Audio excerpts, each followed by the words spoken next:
didn't think you liked me. You have to understand.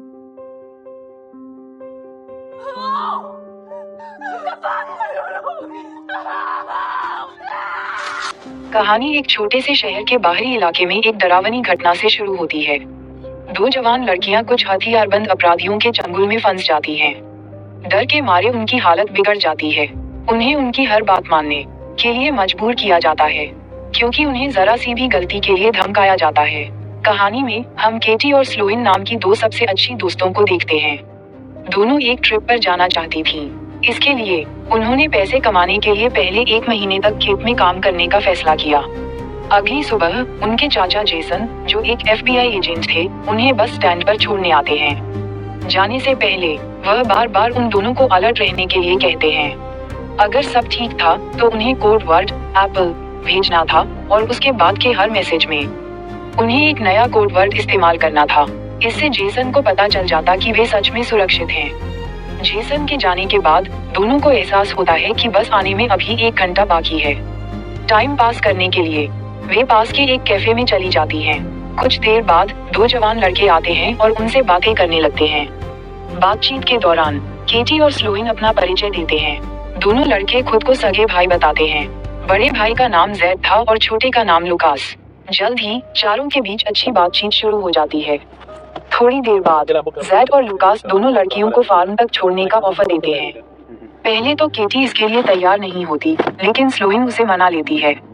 आखिरकार दोनों अपनी कार में बैठ जाते हैं, इस बात से अनजान कि वे एक बड़े जाल में फंस गए हैं। शुरुआत में सफर बिल्कुल नॉर्मल लगता है। रास्ते में सब हंसते और बातें करते हैं, लेकिन कुछ देर बाद केटी देखती है कि कार फार्म के रास्ते से गुजर चुकी है। वह इसके बारे में पूछती है, लेकिन दोनों भाई उसका सवाल टाल देते हैं। थोड़ी देर बाद कार शहर से दूर एक सुनसान घर के सामने रुकती है। वह जगह देखकर दोनों लड़कियां थोड़ी घबरा जाती हैं। तभी दोनों भाइयों की माँ एबी बाहर आती है। वह मुस्कुराकर उनका स्वागत करती है और प्यार से उन्हें चाय पीने के लिए अंदर बुलाती है। उसकी मीठी बातों से लड़कियों का डर थोड़ा कम होता है और वे घर के अंदर चली जाती हैं। इसी बीच केटी के फोन पर अंकल जेसन का मैसेज आता है। प्लान की गई स्ट्रेटजी के मुताबिक वह कोड वर्ड एप्पल भेजती है, जिससे जेसन को लगता है कि सब ठीक है। दूसरी तरफ ए भी उनके लिए खाना लाती है, लेकिन तभी दोनों भाई कमरे में आते हैं और घर के सारे पर्दे बंद कर देते हैं। अचानक दोनों लड़कियों को अजीब लगने लगता है। उनकी आंखों के सामने सब कुछ धुंधलाने लगता है और उन्हें एहसास होता है कि वे एक खतरनाक जाल में फंस गई हैं। जब केटी और स्लोइन अपनी आंखें खोलती हैं, तो वे खुद को एक जंगल के बीच में अलग अलग शिपिंग कंटेनर में बंद पाती हैं। उनके हाथ भारी जंजीरों से बंधे होते हैं। घबराकर वे मदद के लिए चिल्लाने लगती हैं। उनकी आवाज सुनकर जैड वहां पहुंच जाता है। दोनों लड़कियां उससे जाने देने की रिक्वेस्ट करती हैं, लेकिन जैड बंदूक उठाता है और ठंडे लहजे में कहता है कि अगर उन्हें जिंदा रहना है तो उन्हें वही करना होगा जो उनसे कहा जा रहा है। दोनों डर जाती हैं और समझ नहीं पाती कि उनके साथ आगे क्या होने वाला है। शाम होते ही वहां एक और आदमी आता है, जिसका नाम बोरिस था। वह इस पूरे गैंग का लीडर था। वह लड़कियों का सामान चेक करता है और पाता है कि वे अपने अंकल जेसन से कोड वर्ड्स का इस्तेमाल करके बात करती हैं। शक से बचने के लिए बोरिस जेसन को खुद उनके फोन से जवाब देना शुरू कर देता है, ताकि उसे कुछ शक न हो। कुछ देर बाद शेरिफ विंस अचानक वहां आ जाता है।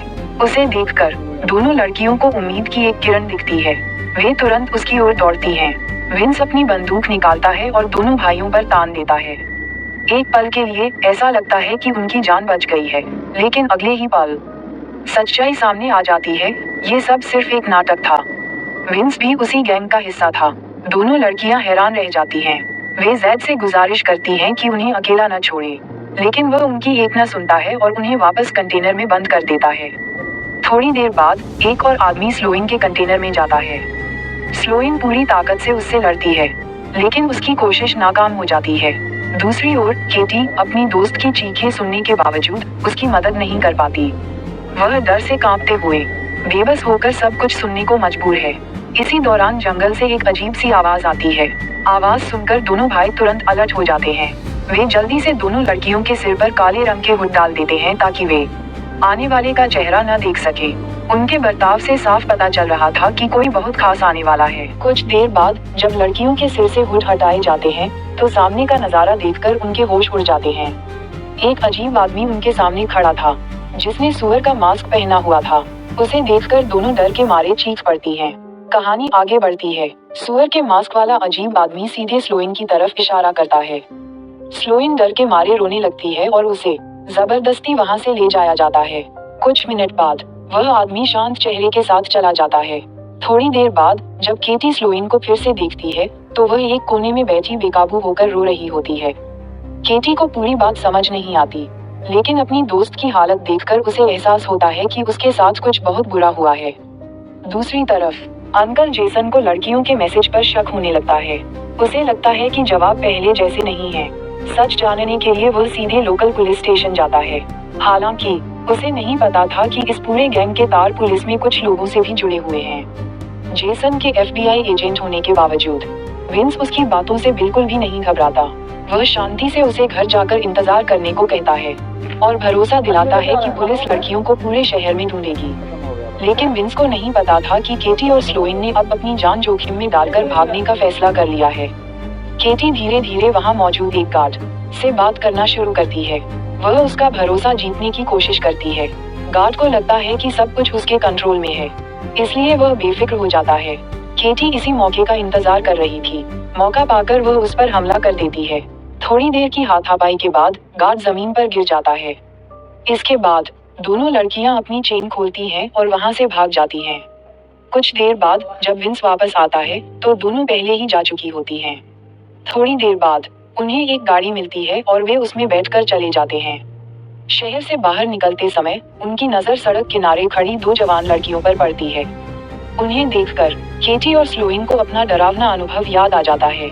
शहर से बाहर निकलने का रास्ता उनके ठीक सामने था, लेकिन दोनों एक पल के लिए रुकती हैं और फिर गाड़ी वापस उसी शहर की ओर मोड़ देती हैं। अब वे सिर्फ भागना नहीं चाहते थे, वे उन लोगों का सामना करना चाहते थे जिन्होंने उनकी जिंदगी बर्बाद कर दी थी।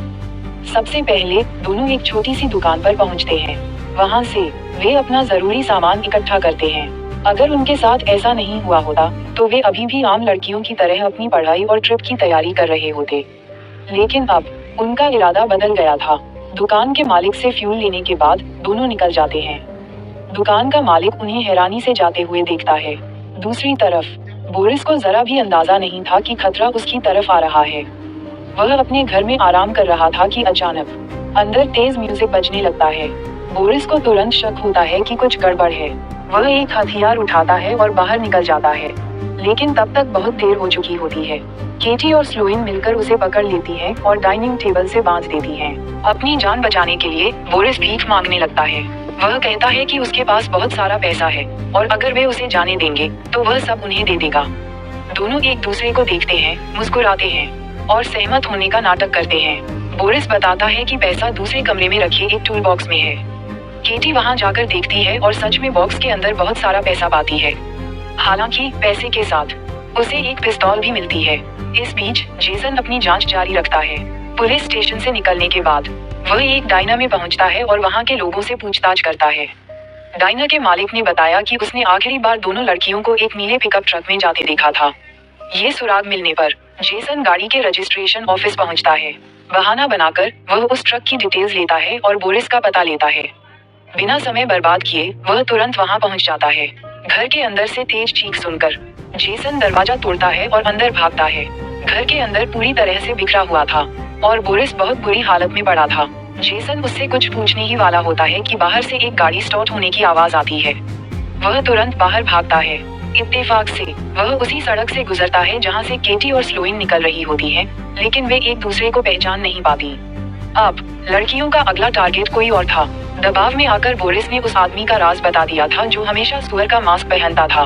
उन्होंने उसका चेहरा कभी नहीं देखा था, लेकिन उन्हें उसके हाथ पर क्रॉस का निशान अच्छी तरह याद था। थोड़ी देर बाद स्लोइन सीधे एक चर्च पहुंचती है। जैसे ही वहां मौजूद पादरी उसकी तरफ मुड़ता है, वह उसे देखकर चौंक जाता है। हालांकि अगले ही पल वह खुद को संभालता है और उसे फिर से डराने की कोशिश करता है।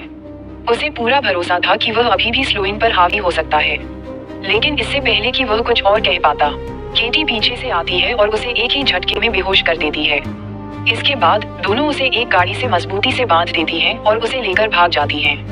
आखिर में वे उस पर फ्यूल डाल देती हैं, जबकि आगे क्या होने वाला है यह अभी भी एक राज बना हुआ है। कुछ देर बाद पादरी आग की लपटों में घिर जाता है। जलती हुई आग को पीछे छोड़कर दोनों बहनें चली जाती हैं। दूसरी तरफ जेसन तेजी से पुलिस स्टेशन वापस जा रहा होता है। रास्ते में उसे अपनी पत्नी का फोन आता है। वह मुश्किल से बात शुरू कर पाता है कि विंस अचानक उसके पीछे आ जाता है और उसके सिर पर बंदूक तान देता है। इसके बाद विंस जेसन को बंधक बनाकर अपने घर ले आता है। जेसन को बेबस देखकर विंस बहुत खुश हो रहा था। वह शांति से रेडियो चालू करता है और तेज म्यूजिक सुनने लगता है। कुछ देर बाद वह 2 नए कैदियों को भी वहां ले आता है। उसे पूरा यकीन था कि अब कोई उसे नुकसान नहीं पहुंचा सकता। लेकिन तभी केटी और स्लोइन वहां आ जाती हैं और उसे पकड़ लेती हैं। जब विंस को होश आता है तो वह खुद को एक कुर्सी से बंधा हुआ पाता है। उसके सामने वही 2 लड़कियां खड़ी थीं जिन्हें उसने मदद करने के बजाय धोखा दिया था। अब विंस बहुत डर गया है। वह बार बार माफी मांगता है और अपनी जान की भीख मांगता है। लेकिन केटी और स्लोइन को वह दिन याद आ गया जब उन्होंने उससे मदद मांगी थी और उसने उनका मजाक उड़ाया था। केटी अपने दोनों हाथ फैलाती है और विंस से पूछती है, बताओ गोली किस हाथ में है? डरकर वह एक हाथ चुनता है। इसके बाद स्लोइन उसके सामने माचिस की 5 तीलियां रखता है और विंस को एहसास होता है कि उसके साथ मौत का खेल खेला जा रहा है। हर बार ट्रिगर दबाने पर उसका डर बढ़ता जाता है। पहली, दूसरी, तीसरी और चौथी बार कुछ नहीं होता, लेकिन आखिर में 5वीं बार उसकी किस्मत साथ नहीं देती। इसके बाद दोनों वहां से चले जाते हैं। अब उनका आखिरी निशाना भाइयों की माँ एबी थी। उसी शाम वह वाइन पीते ही बेहोश हो जाती है। जागने पर वह खुद को एक कुर्सी से बंधा हुआ पाती है और अपने बड़े बेटे जैड को छत से लटका हुआ देखकर वह डर के मारे घबरा जाती है। स्लोइन एक बेसबॉल बैट उठाती है। एबी रोती चिल्लाती हुई उन्हें रोकने की कोशिश करती है और धमकी देती है कि उसका छोटा बेटा लुकास उनसे बदला लेगा। थोड़ी देर बाद एबी को दूसरे कमरे में ले जाया जाता है, जहां लुकास को भी एक कुर्सी से बांध दिया जाता है। क्योंकि उसने उन्हें सीधे तौर पर कोई नुकसान नहीं पहुंचाया था, इसलिए दोनों बहनें उसे एक मौका देती हैं। वे उसे बेसबॉल बैट देती हैं और कहती हैं कि अगर वह अपनी मां पर हमला करेगा तो उसे छोड़ दिया जाएगा। लेकिन लुकास घुटनों के बल बैठ जाता है और अपनी जान की भीख मांगने लगता है। इसके बाद दोनों बहनें घर में पूरे सीन को इस तरह से पेश करती हैं कि यह अपराधियों के बीच की अंदरूनी लड़ाई लगे। स्लोइन पिस्तौल से अपने निशान मिटाती है और आखिरी गोली चलाती है। मरने से पहले एबी अपनी जान के बदले उन्हें अपने सारे पैसे देने की पेशकश करती है, लेकिन तब तक बहुत देर हो चुकी थी। कुछ ही पलों में उसकी चीखें पूरे घर में गूंज जाती हैं और आखिरकार वह पूरा गैंग खत्म हो जाता है। कहानी के आखिर में दोनों बहनें पूरे मामले को अपराधियों के बीच की आपसी लड़ाई जैसा बना देती हैं। सारा पैसा लेकर देश छोड़कर चली जाती हैं और एक नई जिंदगी शुरू करती हैं।